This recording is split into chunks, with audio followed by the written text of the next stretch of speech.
कि ऐसे तो वो मरने वाला है नहीं, तो मैं एक आयोजन करूं। तो कंस ने एक आयोजन किया। कौन सा आयोजन? कंस ने मल्ल युद्ध रखा, यानी कुश्ती का आयोजन किया और निमंत्रण दिया वृंदावन वालों को। नंद बाबा को निमंत्रण दिया और निमंत्रण देने भेजा किसे? बोले अक्रूर जी को। और अक्रूर जी जब जा रहे हैं तो मन में विचार कर रहे हैं कि कंस का भाव तो कुछ अलग है, वह तो मारने के उद्देश्य से कन्हैया को ला रहा है, और देखो मैं इसमें हेतु बन रहा हूं, मैं कारण बन रहा हूं। यदि कन्हैया को कुछ हो गया तो मैं अपने आप को कभी माफ नहीं कर पाऊंगा। लेकिन जानते हैं कि यदि कन्हैया नहीं आए तो कंस का नाश भी नहीं होगा, कंस के अत्याचारों से प्रजा मुक्त भी नहीं होगी। तो कंस की आज्ञा मान के अक्रूर जी जा रहे हैं। जैसे ही प्रवेश किया, सूचना मिली कि अक्रूर जी आए हैं। खूब स्वागत हुआ। कन्हैया अपने सखाओं के साथ खेल रहे थे, और जब कन्हैया को पता चला कि मथुरा में का आयोजन है और हमें बुलाया गया है, तो कन्हैया ने कहा बाबा हमें तो जरूर जाना होगा, जाना तो हमारा बनता है। माँ ने कहा नहीं कन्हैया तुम्हारे पापा जाते, तुम मत जाओ। कन्हैया ने कहा मैया हमें यही घर में रखो, कभी आपने कभी बाहर भेजा ही नहीं हमें, ज्यादा से ज्यादा गए तो जंगल में गए, गैया चलाई, छोटी छोटी गैया, छोटे छोटे ग्वाल, और बीच में तेरो ये मदन गोपाल, वहां से कहां जाएगा? कभी तो शहर देखने का मौका मिल रहा है, तो मैया जाने दो। कन्हैया थोड़ा नाराज से हो गए। मैया ने कहा कि देख लाला, जाने को मैं मना नहीं कर रही, लेकिन शहर के लोग बड़े विचित्र से होते हैं। मेरा भोला सा कन्हैया कभी शहर की चकाचौंध देख के बीच में फंस न जाए, और कहीं तो शहर में जाके मेरे को भूल गया तो,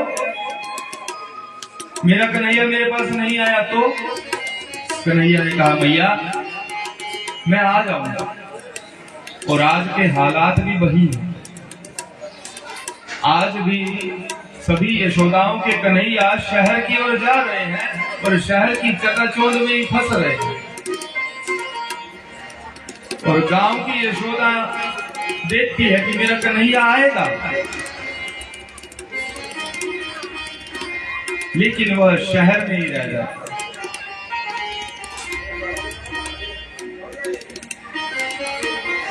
अच्छा, एक संत बड़ी अच्छी बात कह रहे थे, बोले देखो शहर के जीवन में और गांव के जीवन में कितना फर्क है। बोले शहर में सुविधाएं सब है, सारी सुविधा मिलेगी आपको, सिक्योरिटी से लेके बिजली पानी की हर एक सुविधा, आने जाने के यातायात की हर एक सुविधा आपको मिल जाएगी। और गांव में सुविधाओं का अभाव है, थोड़ा उतनी सुविधा नहीं।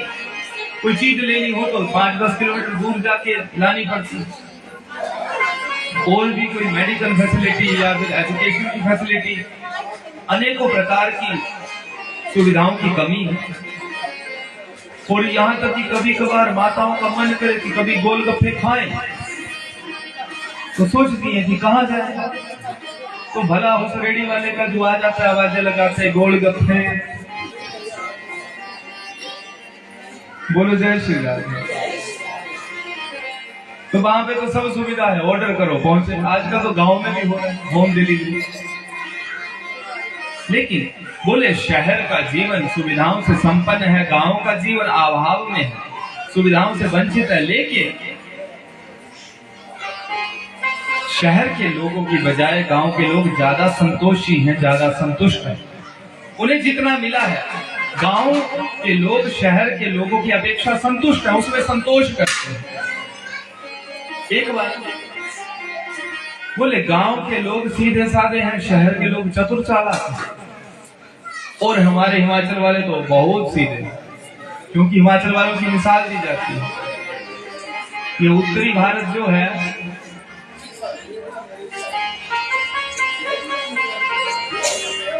बहुत खातिर होती है। कोई बाहर से आए तो उन्हें लगता है कि नहीं, हम कहीं बाहर नहीं आए, घर में ही आए। ये हिमाचल की विरासत है, अतिथि देवो भव। अतिथि को बहुत सत्कार दिया जाता है, देवता की तरह पूजा जाता है। और ये विरासत हमें संभाल के रखनी भी चाहिए, क्योंकि न जाने कहीं वेश में नारायण मिल जाए। कोई ठिकाना थोड़ी है भगवान किस वेश में आ जाए, क्योंकि हर घट मेरो साइया खाली घट नहीं कोई। भगवान तो हर किसी के हृदय में विराजमान है। आप ये देख के नहीं कि मैं उस व्यक्ति के लिए कुछ कर रहा हूं, आप ये देख के कि मैं परमेश्वर की सेवा कर रहा हूं।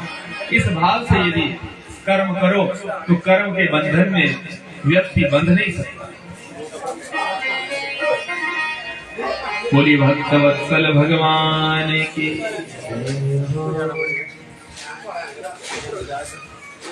गांव के लोग शहर के लोगों की अपेक्षा सीधे हैं, और गांव में यदि कोई नकली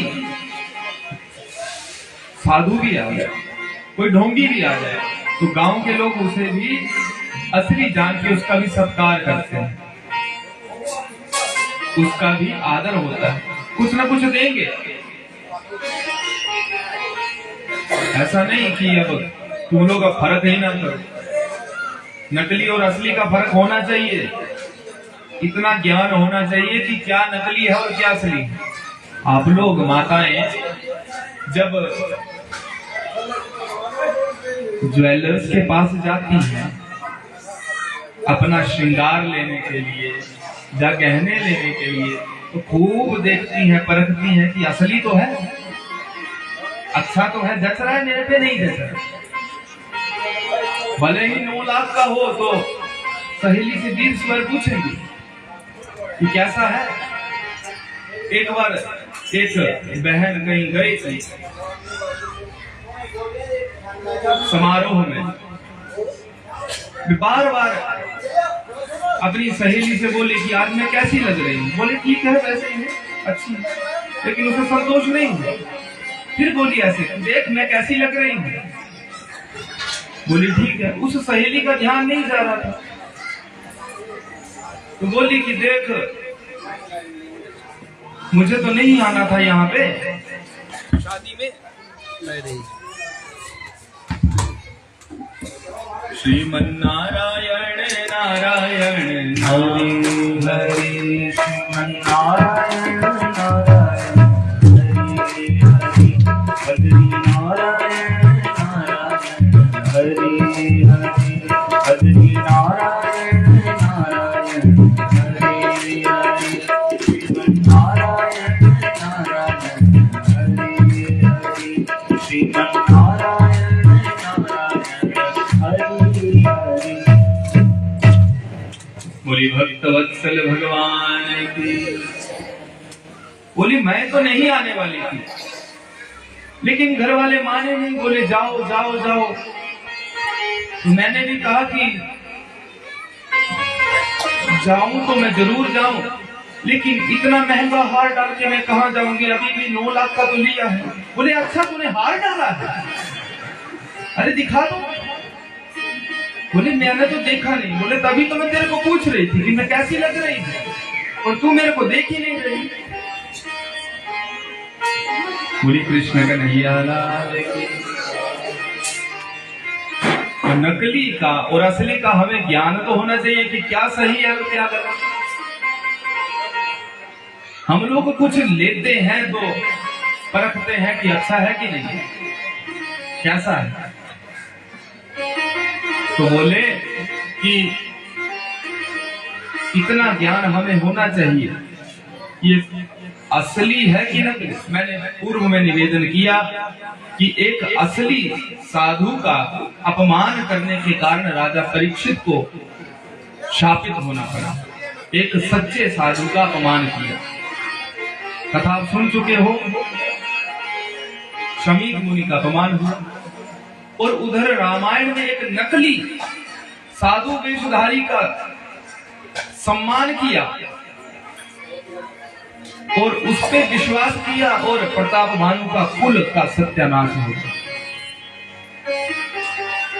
कथा कौन कौन जानता है? किस किसने सुनी है ये कथा? राजा प्रताप भानु वाली बहुत लोगों ने नहीं सुनी। तो कभी अवसर मिला, राम कथा हुई तो आपको उसमें सुनाएंगे राजा प्रताप भानु की कथा। यूं भी आप रामायण पढ़ सकते हैं। रामचरितमानस घर में रखो, उसका पाठ करो, उसमें अनेकों कथाएं हैं। प्रताप भानु की कथा उसमें है। तो एक नकली साधु पर यकीन किया, उसके कहे अनुसार चले तो राजा प्रताप भानु के कुल का सर्वनाश हो गया। शास्त्र कहता है कि हम दान तो दे रहे हैं, लेकिन ये जानना आवश्यक है कि हमारा दान सही जा रहा है कि गलत जा रहा है। गीता में भगवान श्री कृष्ण कहते हैं कि दान भी 3 प्रकार का है, उत्तम, मध्यम और अधम। सात्विक, राजसिक और तामसिक दान।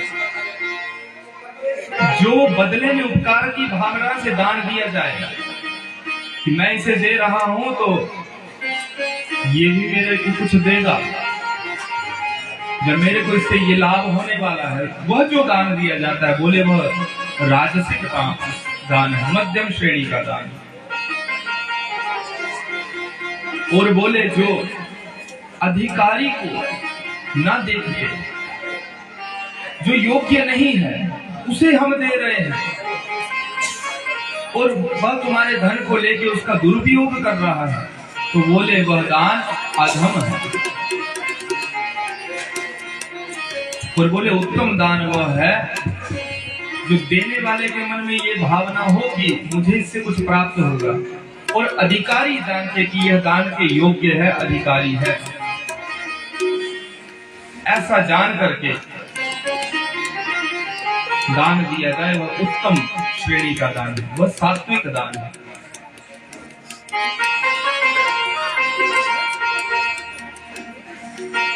क्योंकि धन की 3 गतियां,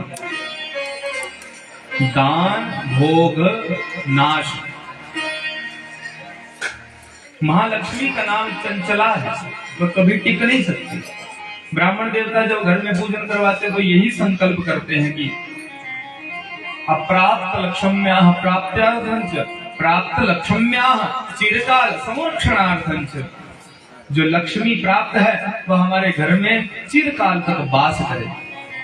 ये नहीं कहते कि वह यहीं रहेगा, क्योंकि लक्ष्मी का नाम चंचला है, वह टिक के नहीं रहेगा। आज यहाँ कल वहां। एक ही नोट एक दिन में न जाने कितने हाथों से होके निकलता है, होता है सर। तो लक्ष्मी का सदुपयोग किया जाए, धर्म के कार्यों में अपना अपना सहयोग दिया जाए। आप सभी बहुत बड़भागी हैं, बहुत भगवान की कृपा है जो आप सभी इस महान कार्य में, अभूतपूर्व कार्य में सहयोग कर रहे हैं।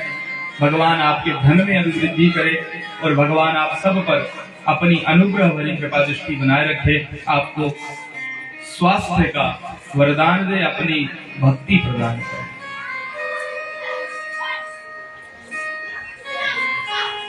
तो गांव में अनधिकारी को भी ये जान के कि साधु का वेश है, उसे दान दे दिया जाता है। लेकिन शहर में यदि सच्चा साधु मिल जाए तो भी उसका निरादर होता है, आदर नहीं होता।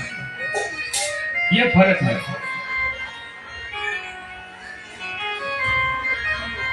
गांव में अभी भी रिश्ते बाकी हैं और शहरों में रिश्ते तो केवल दीवारों के बीच में पिस गए। बगल में कौन रहता है, कौन, कोई किसी को पता नहीं। तो जहां तक हो सके अपनी ग्रामीण संस्कृति को बचाना भी चाहिए। धन कमाने के लिए जाएं, लेकिन अपने गांव को और अपने माता पिता को न भूलें, क्योंकि शहरों में जाके वहीं के हुए, वहीं शादी की, वहीं फ्लैट ली और फ्लैट में रहते रहते। अच्छा, एक बड़ी एक मेरे को बात तो मैंने पढ़ी थी कभी लगभग 4-5 महीने हो गए, चंडीगढ़ में किसी की मृत्यु हुई और पुलिस ने वो केस फाइल किया हुआ था, अखबार में था कि घर में से बदबू आ रही थी। घर का दरवाजा तोड़ा तो अंदर पता चला कि किसी बुजुर्ग की मौत हुई और आसपास के लोगों ने और पुलिस के लोगों ने खोज पड़ताल की और बच्चे को सूचना दी कि तुम्हारी मां की मृत्यु हुई है, तो आके अंतिम क्रिया करो। बच्चा कहीं नौकरी करता था तो बच्चे ने भी बदले में मैसेज डाल दिया कि आप लोग ही कर दो क्रियाक्रम, मैं आपको पैसे दे देता हूं। बोलो, यह स्थिति है, इसलिए बच्चों को पालते हैं। तो क्या लाभ उस धन का और क्या लाभ उस पुत्र का जिसके लिए पुत्र या प्रजा की चाह रखते हैं माँ बाप, वही कामना है। शास्त्र कहता है कि उस विद्वान से वह मूर्ख पुत्र भला जो माँ पिता की सेवा में है। बात समझ में आ रही? बोलो जय श्री राम। कृष्ण कन्हैया लाल की। तो कन्हैया ने कहा कि मैया मुझे शहर देखने जाना है। बलदाऊ भी तैयार थे और भी सखा तैयार हो गए, बड़े उत्सुक थे। नंद बाबा ने भी कहा कि चलो कोई बात नहीं, इनकी इच्छा है और इसे बुलाया भी तो गया है। कंस ने स्पेशल इनविटेशन इसके लिए भी भेजा है कि उसे जरूर ले आना, क्योंकि चर्चे तो सुन रखे थे। और सब लोग तैयार हुए, बैलगाड़ियों पर बैठे, रथ आगे जाने लगा। अब तो गोपिकाएं आगे खड़ी हुई और कन्हैया का मार्ग रोक लिया। कहा कन्हैया हमें छोड़ के मत जाओ, तुम्हारे बिना हम यहाँ रह नहीं सकती। या तो हमें भी साथ ले चलो या तो हमारे मृत देह पर से ये रथ ले जाओ, क्योंकि हम तुम्हारे बिना जी नहीं सकते। कन्हैया ने गोपियों को समझाया, लेकिन गोपियां समझने को तैयार ही नहीं। अक्रूर से कहने लगी कि हे अक्रूर जी, आपका नाम ही अक्रूर है, लेकिन काम तो आप क्रूरों वाले कर रहे हैं, निर्दयियों वाले काम कर रहे हैं। हमारे कन्हैया को हमसे दूर कर रहे हो। ये अक्रूर नाम आपका सार्थक नहीं, आपका नाम तो क्रूर होना चाहिए। लेकिन कन्हैया ने जब गोपियों को कहा कि मैं शीघ्र ही आऊंगा, मैं कल परसों तक आ जाऊंगा, बस 2 दिन की बात है, मुझे वहां बुलाया गया है। सब गोप ग्वाले संग में तैयार हैं और उन्हें गोपिकाओं को कड़कता हुआ छोड़ के सारे समाज को, मां को, परिकर को छोड़ के कन्हैया आज मथुरा की ओर जा रहे हैं। टकी लगाई, माता देख रही है। पहले तो रथ जाते हुए दिखा, लेकिन धीरे धीरे धीरे रथ भी आंखों से ओझल हो गया। अब तो रथ द्वारा उड़ी गई उड़ती हुई मिट्टी दिखाई देने लगी। धीरे धीरे वह मिट्टी भी आंखों से ओझल होने लगी। रथ की ध्वजा दिखाई दी और अब 2 आंखों से रथ ओझल हो गया। अब यही आस है कि कन्हैया आएंगे, जल्द ही आएंगे। उधर नंद बाबा सहित कन्हैया पहुंच जाते हैं मथुरा में।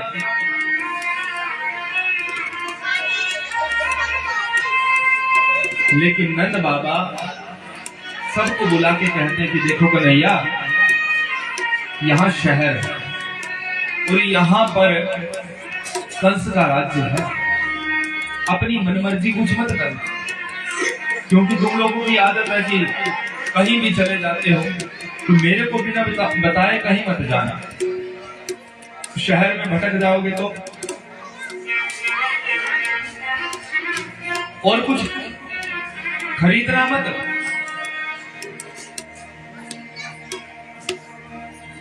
तो धीरे से कन्हैया ने कहा कि तो फिर बाबा क्या चोरी करें? बाबा बोले इसीलिए तो मैं तुझे भेज नहीं रहा। तो कन्हैया कहे नहीं नहीं बाबा, मैं तो बस ऐसे यूं ही, मेरे साथ दाऊ जी जो हैं। और कहा लड़ना मत किसी से, तुम लोग झगड़ पड़ते हो। यहाँ पे कंस के सिपाही घूम रहे हैं, पकड़ के जेल में डाल देंगे यदि कोई अपराध हो गया। कन्हैया ने कहा कि पिताजी आप निश्चिंत रहिए, हम केवल भ्रमण पर गए और आए। और कन्हैया अपने सखाओं के साथ जा रहे हैं, शहर का भ्रमण करने जा रहे हैं। और शहर की युवतियां अट्टारी पर से झांक करके उस दिव्य छवि को निहार रही हैं, अपने नेत्रों को धन्य मान रही हैं, अपने जीवन को धन्य मान रही हैं कि यही वह कन्हैया है जिसके इतने चर्चे हमने सुने। कुछ तो कंस को गालियां देने लगे कि देखो कैसा निर्दयी कंस है, इस छोटे से बालक को मारने के लिए इतनी चेष्टा की है। कन्हैया को नहीं था पता कि यह सब आयोजन किस लिए किया गया। नंद बाबा को भी पता नहीं था कि कुश्ती का आयोजन मनोरंजन के लिए नहीं, भगवान कृष्ण को मारने के उद्देश्य से किया गया। आगे मिल गया कंस का धोबी। ग्वालों ने कहा कि कन्हैया शहर में तो आए हैं लेकिन हमारे कपड़े तो देखो, कोई पुराने से कपड़े हैं।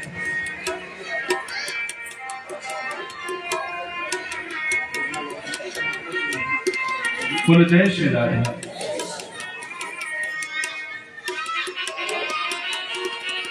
तो शहर में पुराने कपड़ों को डाल के हमारा कौन सत्कार करेगा? सब लोग जंगली ही समझेंगे, क्योंकि लोग पहरावा देखते हैं। करतूत बाद में देखेंगे लेकिन पहरावा पहले देखेंगे। बोले विद्वानों की सभा में यदि कोई मूर्ख अच्छे कपड़े डाल के बैठ जाए तो वो भी विद्वान ही गिना जाएगा, जब तक वो बोले नहीं। और जब उसने बोलना शुरू किया तब पता चलेगा कि ये मूर्ख है कि विद्वान। एक बार एक जवाई को ससुराल में बुलाया गया। बोलो जय श्री राधे। अच्छा देखो, जब दृष्टांत की बारी आती है तब सब लोगों के कान खड़े हो जाते हैं, सब बड़े चुपचाप ध्यान से सुनते हैं। कथा हो तो खुसर खुसर खुसर खुसर लगी है। ये तो मैंने यूं ही कहा, सब लोग ध्यान से सुनने लग पड़े। सुनाओ बोलो, बड़े शर्म। ये नहीं बोला कि कथा सुनाओ। सास और जमाई की बात सुनने को कहा। चलो कोई बात, ये दृष्टांत है।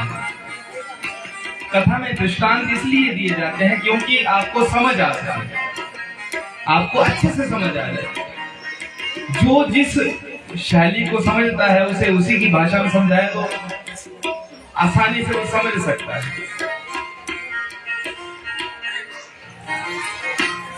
ससुराल में जमाई को बुलाया गया तो जमाई राजा ने सोचा कि पहली बार जा रहा हूं, अकेला जाऊंगा तो अच्छा नहीं लगेगा, किसी मित्र को साथ ले जाता।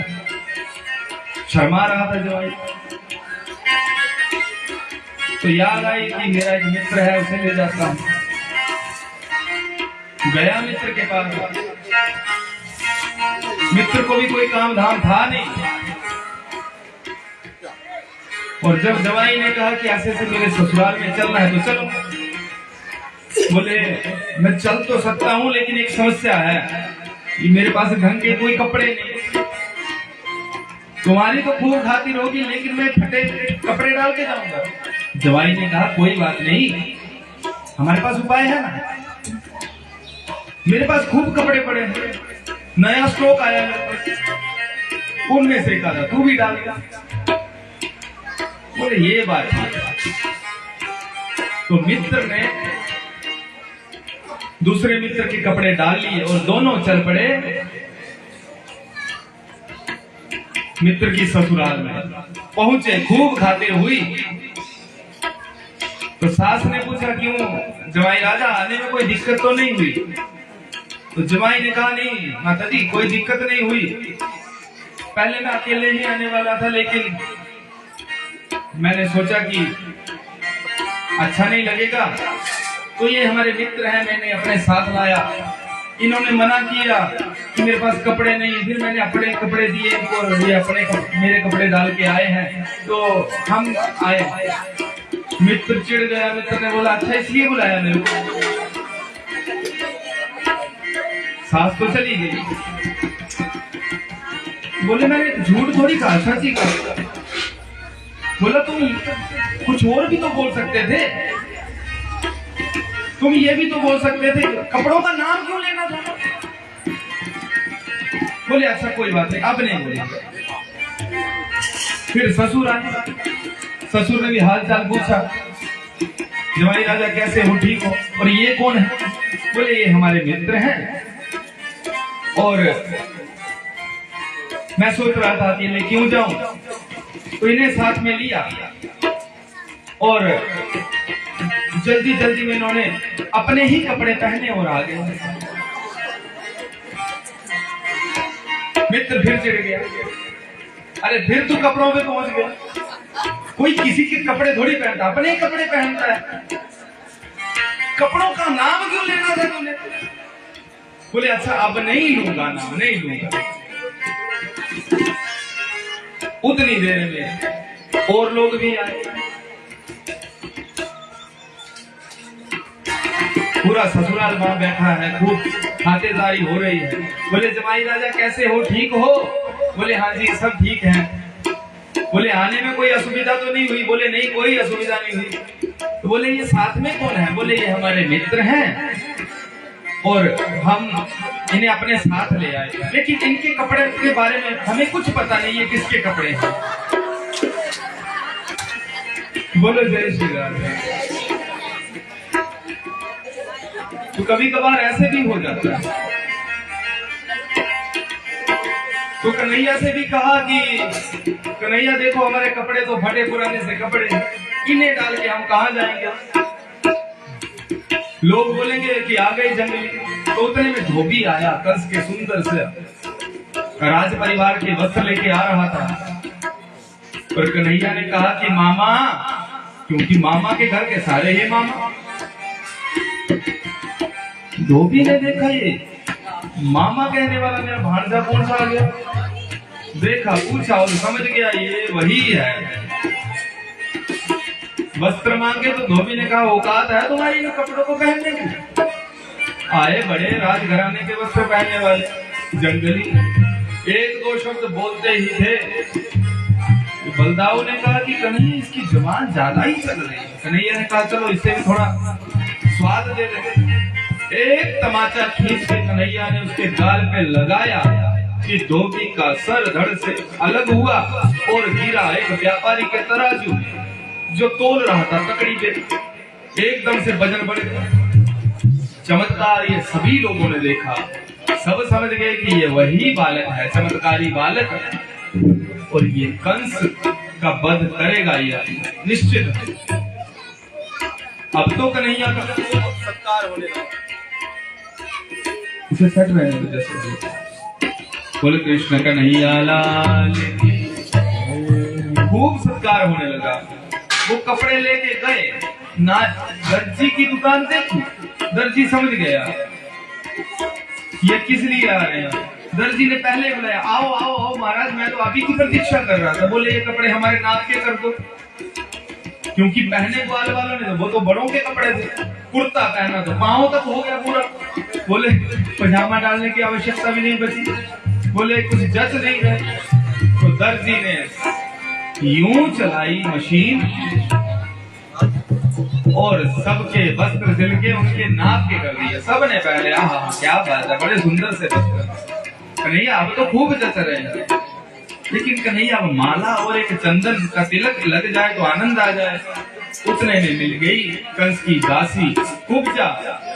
उसे 3 वक्र थे, भगवान ने उससे चंदन मांगा और उस कुब्जा ने प्रेम पूर्वक कन्हैया को चंदन लगाया, और कन्हैया ने उस कुब्जा से कहा, जो संबोधन किया वह बड़ा सार्थक है। कन्हैया ने उस 3 जगह से टेढ़ी उपजा को, उसे कुबड़ था, 3 जगह से टेढ़ी थी। कन्हैया ने उसे पुकारा, सुंदरी। सुंदरी सुन के इतनी प्रसन्न हो गई, उसका नाम ही त्रिविक्रा हो गया था कि उसने सारा चंदन जो कंस को लेपना था वो कन्हैया को ही लेपित कर दिया। बोलो जय श्री कृष्ण। और कन्हैया ने उसके वक्र सीधे कर एक झटका लगाया और उसका कुबड़ सीधा हो गया। बोलो कृष्णचंद्र भगवान की जय।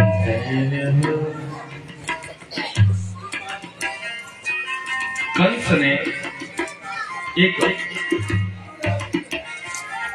हाथी को वहां मुख्य दरवाजे पे नियुक्त किया था, मदमस्त हाथी जिसमें 10,000 हाथियों का बल था, और निर्देश किया हुआ था उस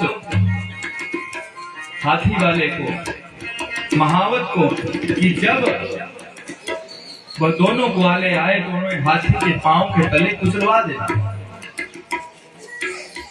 महावत ने देखा कन्हैया को और बलदाव को, हाथी को अंकुश लगाया। मदमस्त हाथी भगवान को कुचलने के लिए दौड़ा और कन्हैया और बलभद्र ने यूं हाथी के दांत पकड़े। एकाएक किसी को पता नहीं चला कि धड़ाम से हाथी नीचे गिरा और हाथी का राम नाम सत्य हो गया। कृष्णचंद्र भगवान की चमोर जय जयकार हो गई। बोलो कृष्ण कन्हैया लाल की। एक हाथी का दांत बलभद्र जी ने अपने कंधे पे लिया और दूसरा दांत कन्हैया ने ले लिया, और अब तो रंगमंच की ओर आगे बढ़ने लगे। उधर कुश्ती की तैयारियां शुरू होने लगी। बड़े बड़े योद्धा वहां तैयारी कर रहे हैं। कंस सिंहासन पर बैठा हुआ है। कंस का सारा समाज, आज सभी को पता है कि कंस कुछ गड़बड़ करेगा, और कंस ने जिस उद्देश्य से इस कुश्ती का आयोजन किया है, तो ये वही बालक हैं। जब ज्ञात हुआ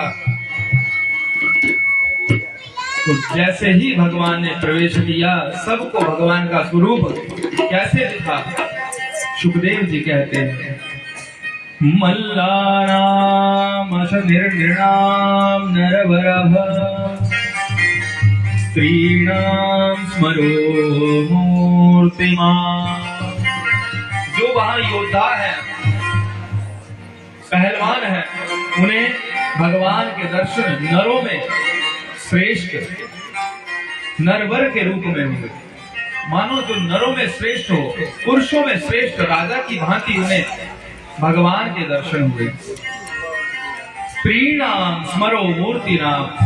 स्त्रियों को मानो कामदेव जान पड़े।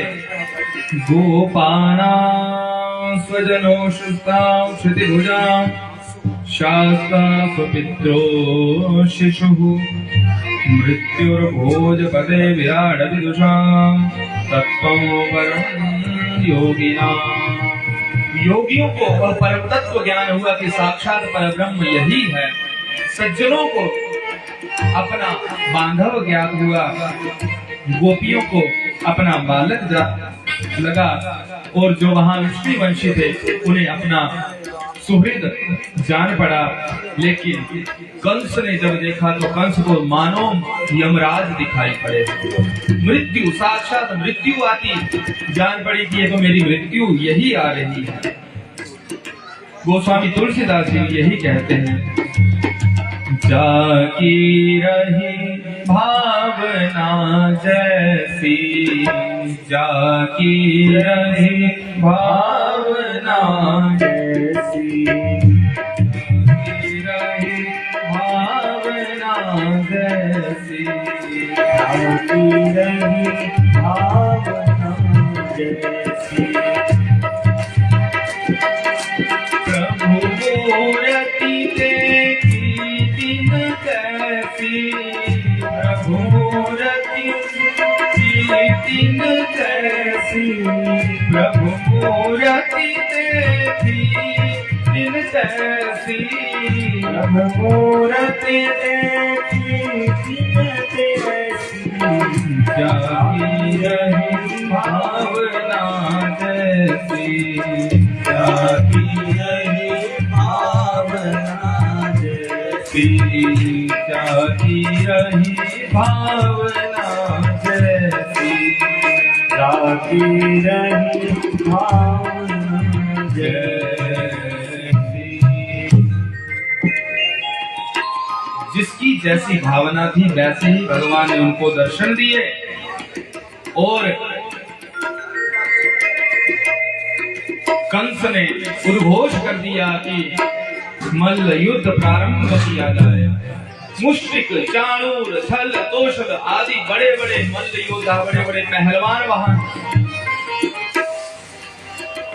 चाणूर ने ललकारा कृष्ण को कि आओ मुझसे युद्ध करो, यदि बहुत बड़े योद्धा हो, यदि माँ का दूध पिया है तो हमसे युद्ध करो। कन्हैया ने कहा कि मैं छोटा सा बालक और तुझसे युद्ध करूं, इतना बड़ा तो पहलवान, तुझे शर्म नहीं आती बच्चे से युद्ध करते? तो चाणूर कहता है कि मैं जानता हूं तू दिखता छोटा है लेकिन तू बड़ा खतरनाक है। तेरे चर्चे मैंने सुने हैं, अभी अभी 10,000 हाथियों के बल से बलिष्ठ कुबलयापीड़ हाथी को तूने सबके सामने मार गिराया और अपने आप को बच्चा कहता है। कन्हैया ने कहा कि अच्छा चलो, यदि तेरी यही इच्छा है तो तेरी इच्छा पूरी करना मेरा कर्तव्य है, क्योंकि मैं तो सबकी इच्छा पूरी करने वाला हूँ। भगवान सबकी इच्छाओं को पूर्ण करते हैं। तो जो इच्छा लेके मेरे पास आएगा उसकी इच्छा की पूर्ति मैं अवश्य करूंगा। और भगवान का युद्ध पहले तो छोटे पहलवानों से हुआ, भगवान ने उनका संहार किया। अब के चाणूर ने जब माँ का दूध पिया है, ये शब्द कहा कि यदि माँ का दूध पिया हो तो आओ, सुनते ही कन्हैया ने कहा दाऊ जी ज्यादा ही कुछ बोल रहा है। दाऊ ने कहा चलो, एक तरफ कन्हैया का युद्ध प्रारंभ हो गया चाणूर से और दूसरी तरफ मुष्टिक का युद्ध बलभद्र से प्रारंभ हो गया।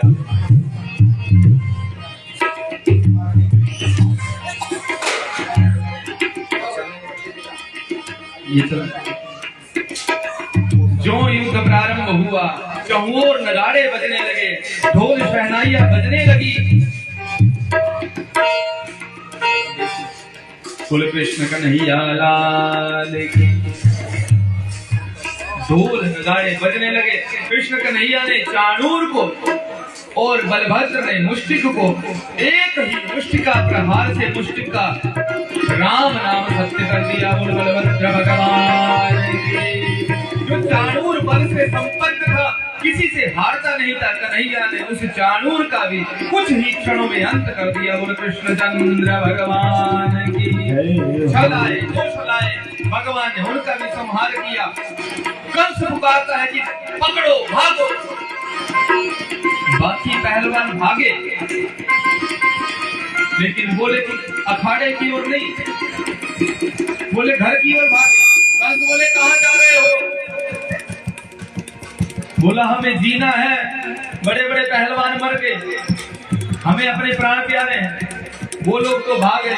उतने में भगवान एकाएक मानो बिजली सी कौंध गई, किसी को पता नहीं चला। जैसे मृगों के झुंड के ऊपर शेर झपटता है, किसी को पता नहीं चलता। एक ही झपटने में जैसे सिंह मृगों के झुंड के बीच से मृग को उठा लेता है, उसी प्रकार भगवान कृष्ण एकाएक सिंहासन पर पहुंच गए और कंस को बालों से घसीटता हुआ नीचे ले आए। छाती पे चढ़ के बोले मामा जी।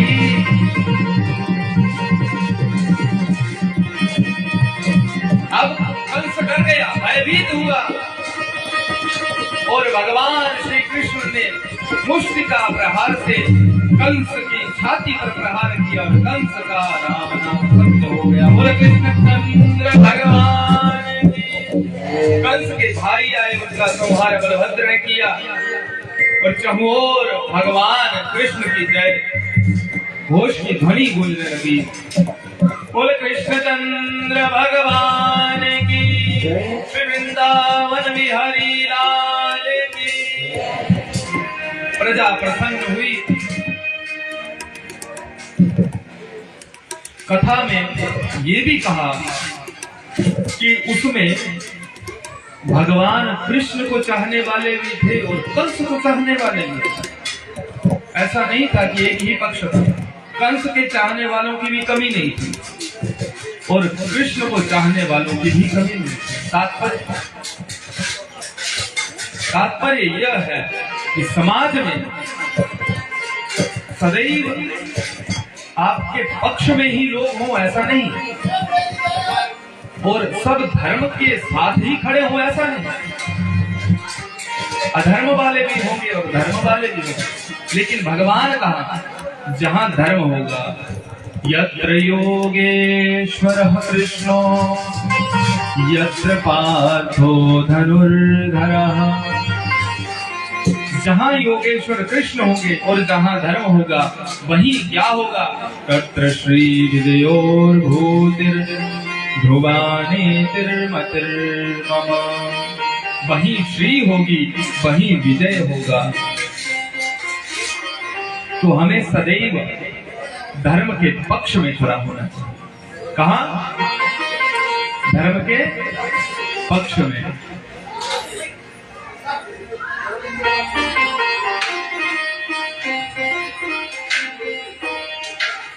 भगवान ने कारावास से महाराज उग्रसेन को मुक्त किया और महाराज उग्रसेन की आज्ञा से अपने माता पिता जो बंदी गृह में थे वसुदेव और महादेव जी, उनको कारावास से मुक्त करवाया। माँ ने कन्हैया को छाती से लगाया, मानो आज सारा वात्सल्य माँ ने एक ही दिन में उड़ेल दिया। और जब नंद बाबा को ज्ञात हुआ यह तो वसुदेव और देवकी के पुत्र हैं, पूरी कथा का विस्तार से बोध हुआ और कन्हैया ने भी आज्ञा मांगी कि हे पिताजी, मेरा तो ये सौभाग्य रहा कि औरों के तो एक एक माँ होती है, एक एक बाप होता है, मुझे तो दो दो माओं का प्यार मिला। मेरी माँ यशोदा है, भले ही मैं देवकी के गर्भ से आया लेकिन माँ मेरी यशोदा ही है। जैसे जितना अधिकार माँ देवकी का मुझ पे है, उससे कहीं अधिक अधिकार माँ यशोदा का मुझ पे है। और माँ से कह देना कि मैया मैं जल्दी आऊंगा, कुछ दिन मुझे यहाँ रहने का अवसर दो और इन्हें संतुष्ट करके मैं जरूर आऊंगा। और नंद बाबा यही संदेशा लेके जा रहे हैं, लेकिन सोच रहे हैं यदि मैंने यशोदा को सुनाया तो यशोदा कहीं सुनते ही प्राण न त्याग दें, मैं कैसे ये सुनाऊंगा।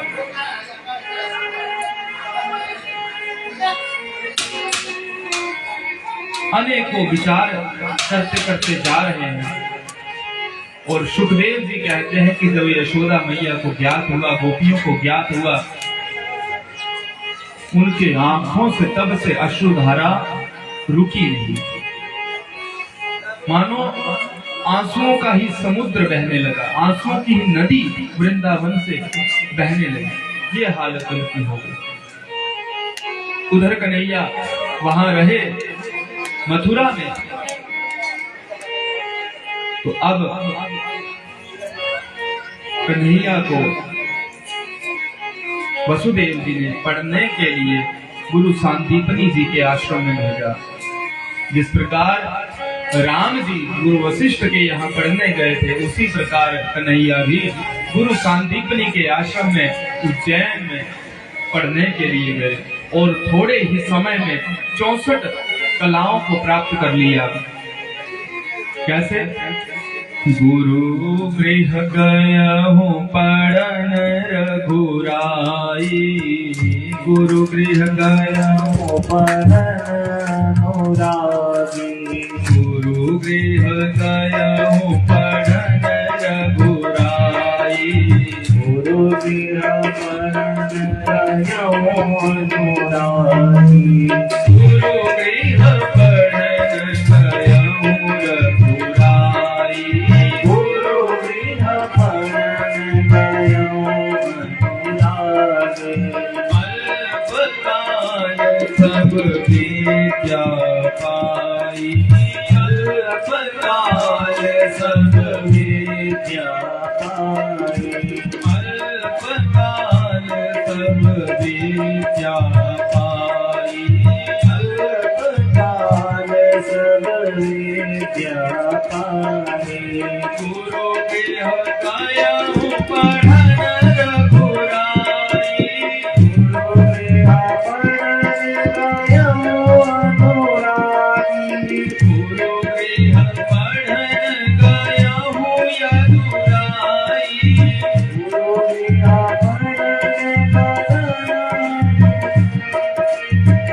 अल्पकाल सब विद्या पाई, अल्पकाल सब विद्या पाई, अल्पकाल सब विद्या पाई, अल्पकाल सब विद्या पाई। जानी सहज श्वास श्रुति चारी, जानी सहज श्वास श्रुति जानी जानी सहज श्वास श्रुति चारी, जाति सहज श्वास श्रुतिकारी, सो प्रभु बड़य रस रस भारी, सो प्रभु बड़य रस रस भारी, देह पड़य गया यदुराई, गुरु देह पड़य गयो हरजाई। कृष्णचंद्र भगवान की, सदगुरुदेव की। सुखदेव जी कहते हैं, राजा जिनकी श्वास में ही चारों वेद प्रकट होते हैं वह भगवान पढ़े, यह तो कौतुक है, लेकिन भगवान लीला लीला में ही सारी विद्याएं प्राप्त करते हैं और भगवान के एक मित्र बनते हैं जिसे आप सभी जानते हैं, नाम है सुदाम देव। आगे कल के प्रसंग में वह कथा आएगी। और भगवान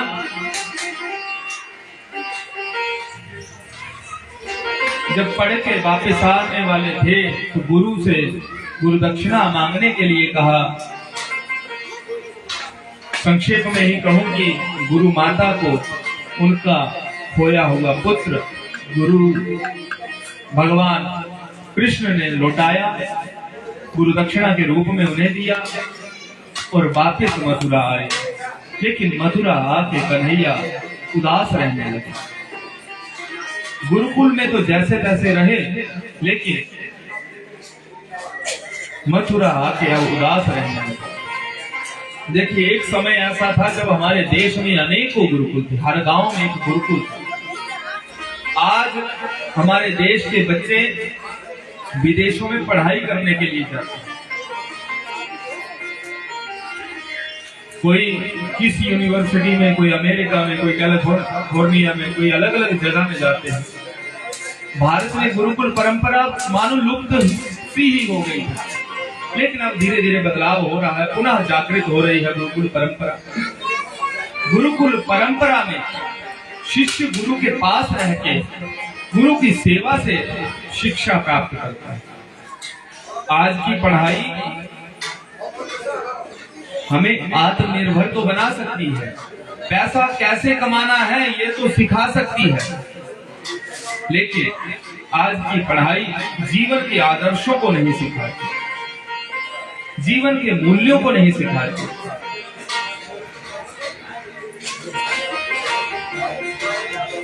धन कमाना सीख गए, लेकिन जीवन मूल्यों को भूल गए। तो गुरुकुल परंपरा में वह सब कुछ प्राप्त होता है। आपको जान के हैरानी होगी, आपकी जानकारी के लिए मैं बता दूं कि भारत में ही नहीं, भारत से बाहर भी अब संस्कृत की पढ़ाई हो रही है। चीन जैसे देश में सिलेबस में संस्कृत लगी है, यूनिवर्सिटी के सिलेबस में। जर्मनी में एक संस्कृत यूनिवर्सिटी अलग से है, अमेरिका में और भी न जाने कितने देशों में संस्कृत का पाठ्यक्रम पढ़ाया जाता है। हमारे बच्चों को गीता पढ़ने आए ना आए, लेकिन विदेशों में बच्चे गीता जी को पढ़ रहे हैं, वो धर्म के प्रति अग्रसर हो रहे हैं, धर्म को अपना रहे हैं, और हम लोग आधुनिकता को अपना रहे हैं। बोलो जय श्री राधे।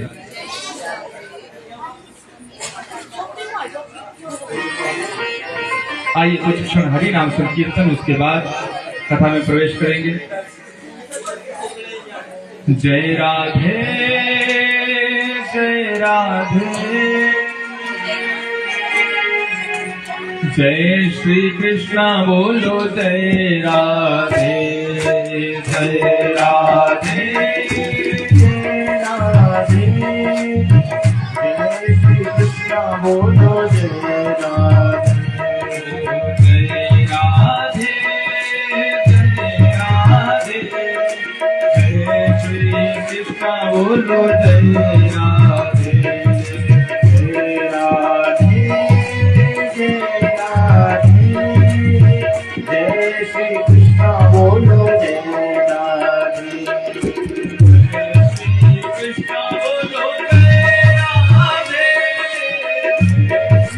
कृष्ण बोलो जय राधे, जय श्री कृष्णा बोलो जय राधे, जय श्री कृष्ण बोलो जय राधे। जय श्री कृष्णा बोलो जय राधे।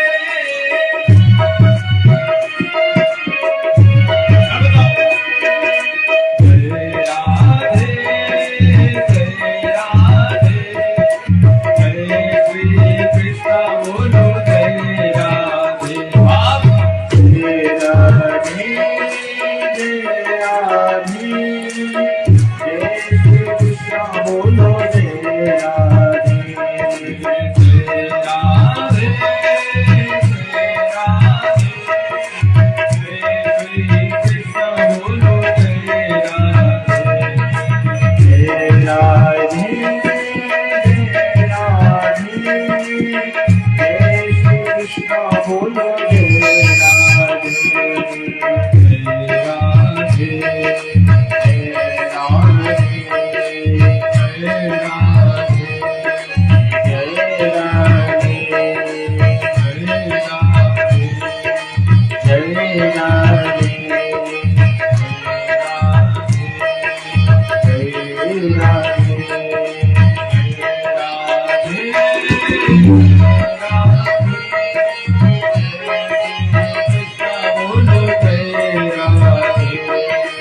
जय राधे, जय राधे, जय श्री कृष्ण बोलो जय राधे। जय जय श्री राम, जय जय श्री श्री राम, राधे, जय जय श्री श्री राम। राधे। आज हमें भगवान के विवाह का उत्सव भी मनाना है, तो कन्हैया भी मथुरा में ही है। कब कन्हैया विवाह करेंगे, समय भी आगे बढ़ रहा है। आइए संक्षेप में ही कथा सुने। कन्हैया जब से मथुरा आए हैं तब से व्याकुल हैं, थोड़े उदास रहने लगे। तो उनके मित्र हैं उद्धव जी, उन्होंने पूछा कन्हैया इतने उदास क्यों हो? कन्हैया ने कहा, बोलो जय श्री राम। कन्हैया ने कहा, मित्र मैं माँ से कह के आया था, मैं गोपियों से कह के आया था, गोपांगनाओं से कह के आया था कि मैं परसों तक आ जाऊंगा, लेकिन मैं जा नहीं सका। तुम मेरा संदेशा लेके तो जाओ। उद्धव कहते हैं, अरे कन्हैया ये माया में तुम कब से पड़ गया? क्योंकि उद्धव जी बृहस्पति के ज्ञानी शिष्य हैं। वह ज्ञान उपदेश देने लगे लेकिन कन्हैया को भी लगा कि इन्हें भी ज्ञान का अभिमान हो गया, इनका अभिमान भी भंग करना पड़ेगा। तो कन्हैया ने कहा, हे मित्र, मेरा संदेशा लेकर तुम गोपियों के पास जाओ। मथुरा और वृंदावन में कोई ज्यादा दूरी है नहीं, लेकिन कन्हैया गए नहीं। जब उद्धव संदेशा लेके गोपियों के पास जाते हैं तो आप संक्षेप में ही सुनिए कि जब उद्धव ने कहा कि मैं मथुरा से आया और मेरा नाम उद्धव है, हे गोपियों, मैं आपके लिए कन्हैया का संदेश लेके आया हूं। और कन्हैया उन्हें ज्ञान की चर्चा सुनाने लगे कि ये कुछ नहीं, ये बस संसार है, दिखता है, सत्य है नहीं, सब मिथ्या है, अनेकों प्रकार का ज्ञान का उपदेश देने लगे। लेकिन गोपियां कहती हैं कि उद्धव जी, आप अभी अभी कह रहे हो कि संदेशा लेके आए हैं, बातें तो आप ज्ञान की कर रहे हो, लेकिन ज्ञान आपके भीतर है नहीं। उद्धव के ज्ञान को धक्का लगा, ये क्या कह रही है, मैं बृहस्पति का शिष्य और मुझसे ये कह रही है। तो गोपियों ने कहा कि संदेशा उद्धव जी उसका दिया जाता है जो दूर हो, परदेश हो, जो तन में हो, जो मन में हो, जो अखियों में हो, उन्हें उनका क्या संदेश है। उद्धव ज्ञान चर्चा सुहाती नहीं है, उद्धव ज्ञान चर्चा सुहाती नहीं है, उद्धव ज्ञान चर्चा सुहाती नहीं है, उद्धव ज्ञान चर्चा सुहाती नहीं है, चर्चा सुहाती नहीं है, उद्धव ज्ञान चर्चा सुहाती नहीं है, बिना कृष्ण दर्शन के शांति नहीं है, बिना कृष्ण दर्शन के शांति उद्धव ज्ञान चर्चा सुहाती नहीं है, उद्धव ज्ञान चर्चा सुहाती नहीं है। कन्हैया पुकारा करेंगे, कन्हैया कन्हैया पुकारा करेंगे, कन्हैया कन्हैया पुकारा करेंगे, कन्हैया कन्हैया पुकारा करेंगे।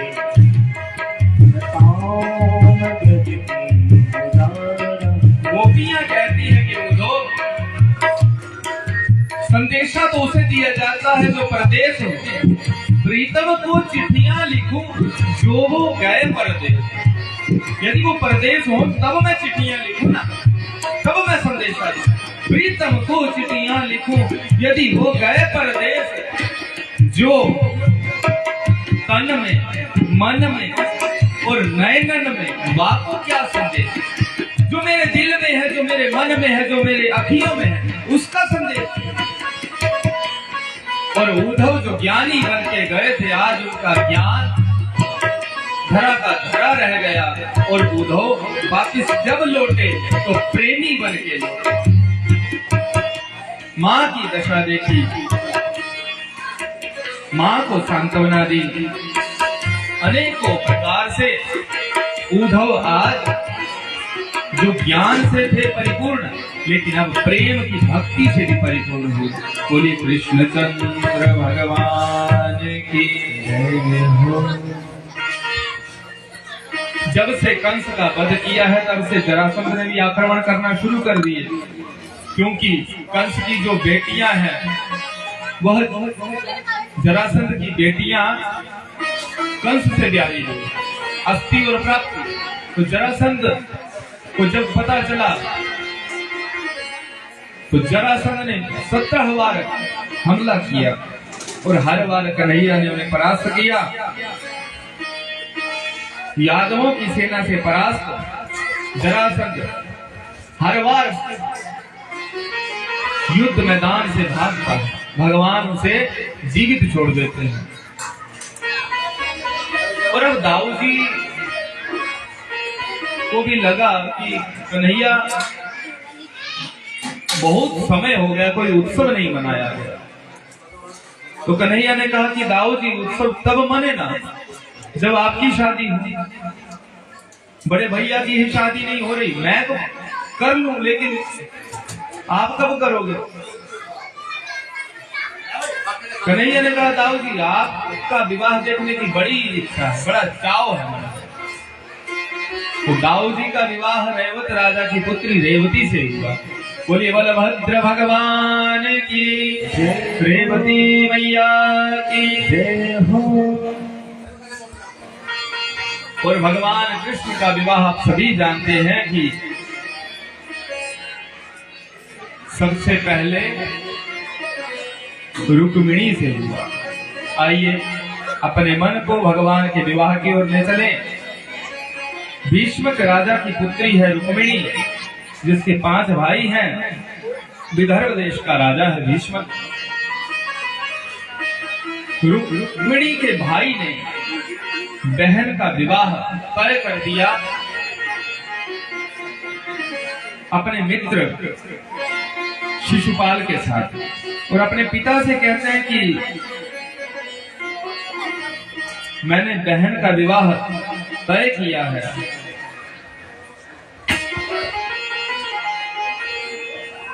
योग्य है,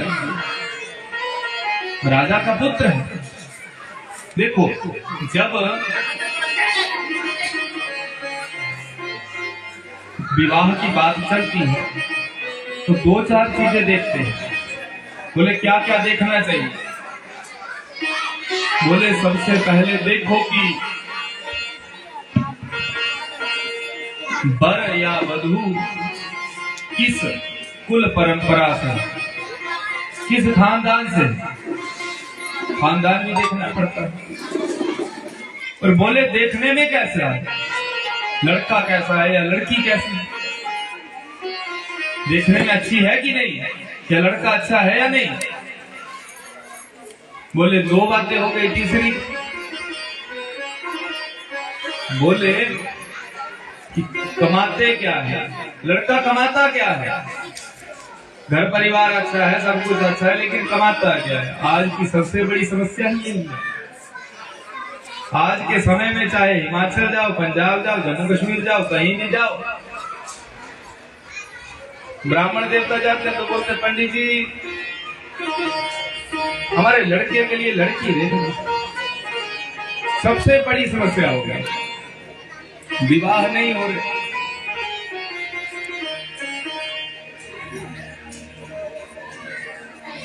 और क्या कारण है वो तो परमात्मा जाने।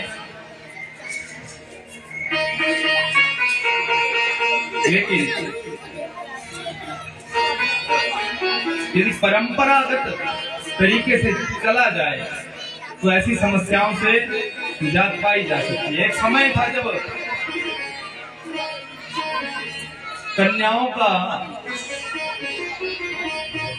कन्याओं की हत्या गर्भ में ही कर देते थे। ऐसा हमने सुना है कि भ्रूण हत्या होती है। और जो अनुपात है स्त्री पुरुष का, कन्या का और लड़के का, लड़के और लड़की का, उसमें बहुत अंतर आ गया। हो सकता है वह कारण हो या कोई और कारण हो, कोई भी कारण रहा हो, लेकिन कहा कि यह बातें देख लेनी चाहिए। बोली भक्तवत्सल भगवान की। लेकिन रुक्मिणी का मन भगवान कृष्ण में लगा है। रुक्मिणी चाहती है कि मेरा विवाह कन्हैया से हो।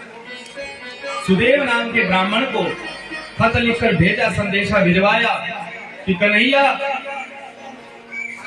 आज शेर के भाग को एक गीचड़ हर के ले जाए और शेर सोता रह जाए।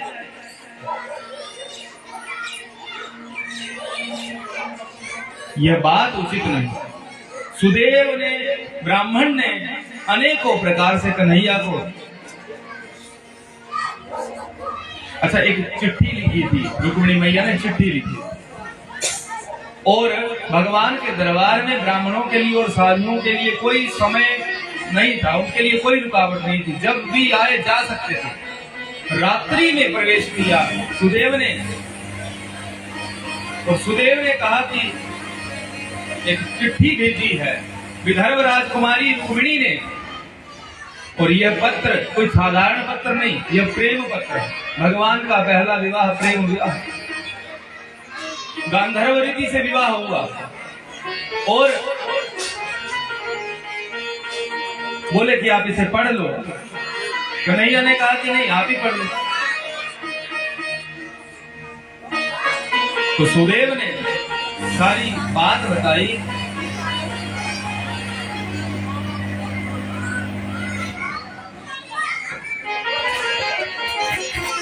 विवाह में डीजे बाद में बजेंगे,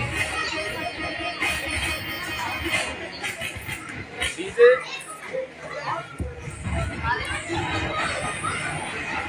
बाकी कुछ हो ना हो, डीजे बजने से जल्दी रहती है थोड़ी शादी। बोलो जय श्री राधे। डीजे बजेंगे थोड़ी देर रुकने के बाद। तो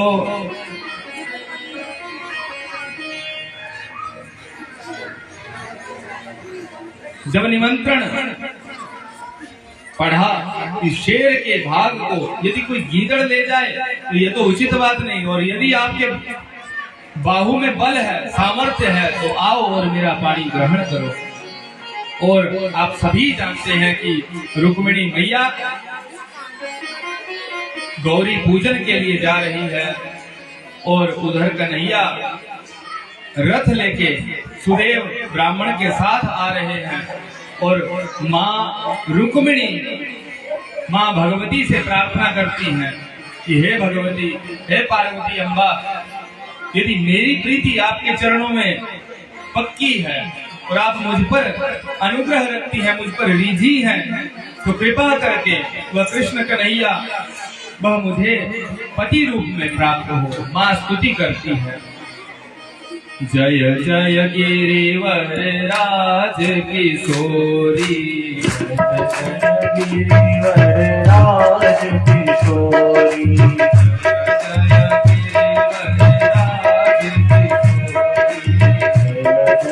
गिरिवर राज किशोरी,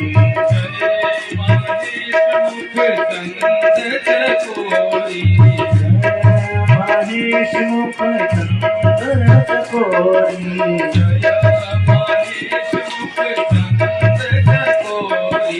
जया महेश मुख चंद्र चकोरी,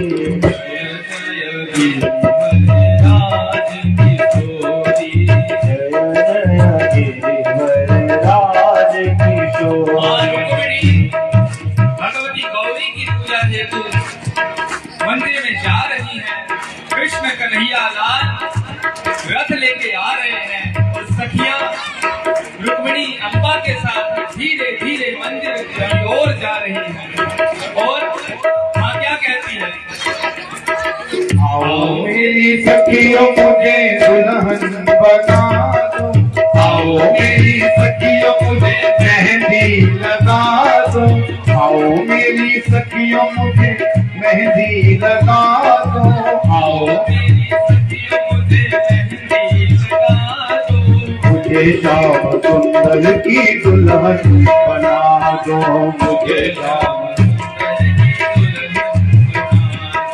मुझे श्याम सुंदर की दुल्हन बना दो, मुझे की दुल्हन बना दो, दुल्हन बना के मुझे इतना सजा दो, दुल्हन बना के मुझे ऐसा सजा दो, मुझे श्याम सुंदर की दुल्हन बना दो, मुझे श्याम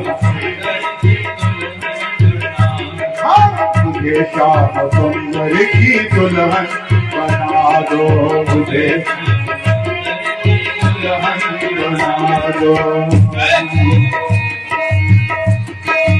सत्संग में मेरी हाथ चलाई, सत्संग में सतगुर ने मेरी पीरी रे सगाई सतगुर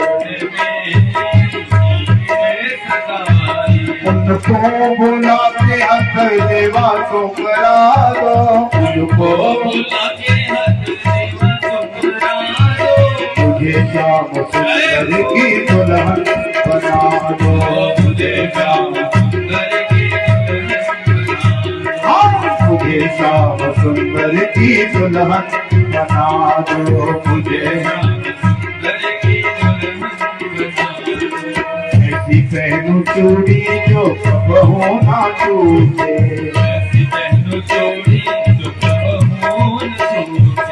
ऐसा करूं दुल्हा जो बहू ना टूटे ऐसा अटल सुहाग की विद्या सजा दो अटल सुहाग की विद्या सजा दो मुझे श्याम सुंदर की दुल्हन बना दो मुझे श्याम सुंदर की दुल्हन बना दो मुझे श्याम सुंदर की दुल्हन बना दो और भैया उसी समय रुक्मिणी मैया की पुकार सुन के सारे सैनिक स्तब्ध रह गए जब कन्हैया आए। मां पूजन करके मंदिर की सीढ़ियों से नीचे उतर रही है धीरे धीरे धीरे, और एकाएक कृष्ण कन्हैया का रथ वहां हुआ और जैसे भगवान आगे बढ़े सैनिक भगवान की मूर्ति देखते रह गए। एक बोला देखो तो कि कितना सुंदर राजकुमार है। एक बोला अरे सुंदरता क्या देखते हो, मुकुट तो देखो, मोर पंख देखो कितना सुंदर है। एक बोले भुजाएं देखो कितनी बलिष्ठ है, मानो शेर चल रहा है। और वो सभी विचार ही करते रहे कि कन्हैया ने रुक्मिणी मैया का हाथ थामा, रथ में बिठाया।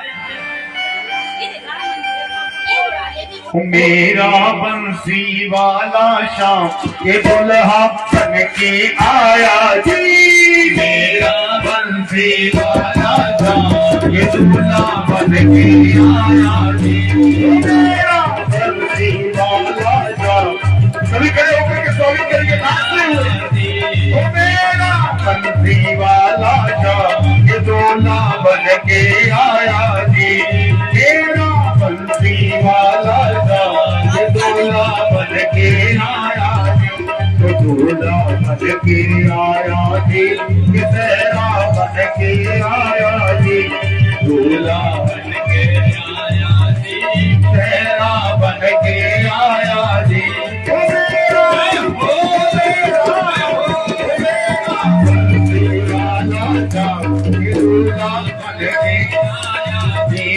मेरा बंसी वाला जा दूल्हा बन के आया जी। सावरिया सरकार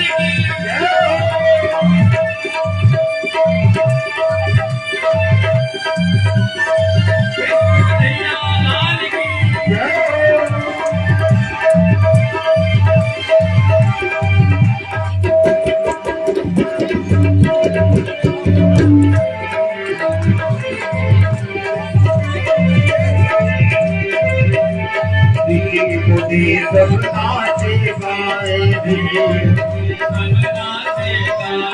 ऋषि मुझे सब नाचे गाए ऋषि मुझे सब हो गया मेरा पास आया जी, मेरा बंसी वाला जा दूल्हा बन के आया जी, मेरा बंसी वाला जा दूल्हा बन के आया जी। सब कहने लगे कि इस दूल्हे का पता नहीं कब भाग जाए दोबारा। तो इसलिए पहले जयमाल करवा लो, उसके बाद सब एक भजन गाया जाएगा, उसमें आप नृत्य कर लें और तदुपरांत फिर आरती की तरफ बढ़े।